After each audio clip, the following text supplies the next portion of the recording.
नमस्कार, बहुत स्वागत है आपका। मैं आपके साथ श्रेयोशी। क्या चुनाव आयोग पर सीधा हमला है ये, या लोकतंत्र की रक्षा की लड़ाई?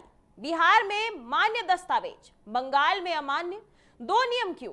क्या मतदाता सूची पुनरीक्षण के नाम पर राजनीति हो रही है? और क्या ममता बनर्जी बनाम चुनाव आयोग की टक्कर अब सड़क से अदालत तक जाएगी? पश्चिम बंगाल की राजनीति में एक बार फिर सियासी तापमान हाई है और इस बार निशाने पर है देश का सबसे अहम संवैधानिक संस्थान, भारत का निर्वाचन आयोग। मतदाता सूची के विशेष गहन पुनरीक्षण यानी कि एसआईआर को लेकर मुख्यमंत्री ममता बनर्जी ने चुनाव आयोग पर बेहद तीखा हमला बोला है। क्या कुछ कहा है और क्या है पूरा मामला, देखिए इस रिपोर्ट में। ममता बनर्जी का बड़ा हमला, ईसी पर तुगलकी फैसलों का आरोप, हिटलर और तुगलकी तरीका। ममता बनर्जी ने चुनाव आयोग को टॉर्चर कमीशन करार देते हुए कहा कि क्या कोई तुगलकी आयोग चुनाव कराता है।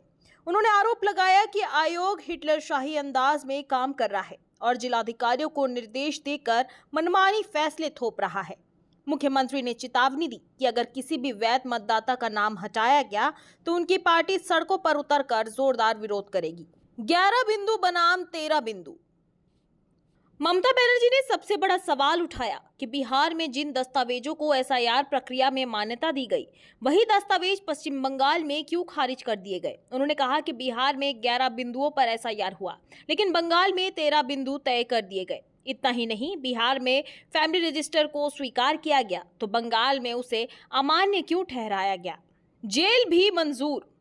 मुख्यमंत्री ममता बनर्जी ने साफ शब्दों में कहा कि वह निष्पक्ष एसआईआर प्रक्रिया में चुनाव आयोग का पूरा सहयोग करेगी, लेकिन किसी भी तरह की मनमानी कभी बर्दाश्त नहीं करेगी।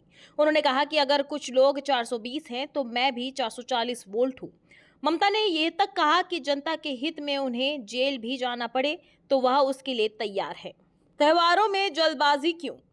ममता बनर्जी ने सवाल उठाया कि पिछले 24 वर्षों में एसआईआर क्यों लागू नहीं हुआ और अब त्योहारों के मौसम में इतनी जल्दबाजी क्यों दिखाई जा रही है। उन्होंने आरोप लगाया कि लॉगिन एक्सेस समय से पहले बंद कर दिया गया, जिससे पूरी प्रक्रिया प्रभावित हुई। एरो अधिकारियों के निलंबन पर उन्होंने सवाल खड़े किए और कहा कि बिना पक्ष सुने निलंबन पूरी तरह तुगलकी फैसला है।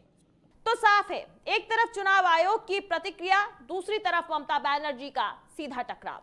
सवाल यही है, क्या एसआईआर लोकतंत्र को मजबूत करेगा या राजनीतिक संग्राम को और तेज करेगा? और क्या ये लड़ाई अब सियासत के आगे संवैधानिक संकट की ओर बढ़ रही है? आपकी क्या राय है? कमेंट्स में जरूर बताएं।